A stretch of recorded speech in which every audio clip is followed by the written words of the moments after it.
Welcome to this new TIA Connect V2 tutorial. We will look at the configuration settings on TIA Connect V2. The first tab is the General tab. The configuration elements in this tab are related to the application. You will find the language selector with the 14 pre-existing languages in TIA Connect. The default folder input field. If no path is specified here, the default folder is the original automation folder in TIA Portal. A default mode selector. You have the choice between interactive and headless.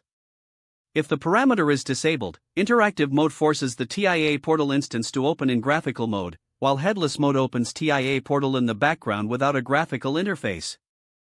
A selector to force a confirmation when closing the application.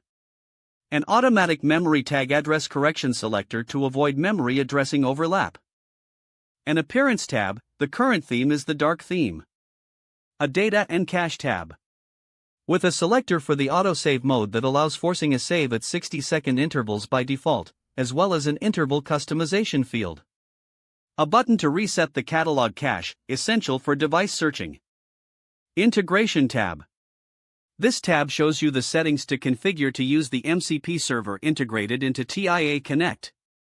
An example is provided for the three main LLMs available today. Please follow the detailed instructions to install the MCP server on your preferred providers.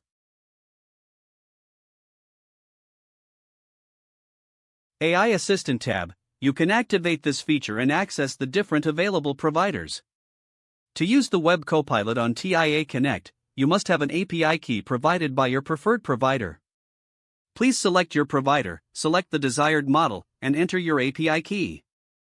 Once done, you can run a benchmark of the chosen model to evaluate its performance and determine if it will be powerful enough for the tasks executed in TIA Connect. Finally, you will find a license tab showing all elements compliant with your current license.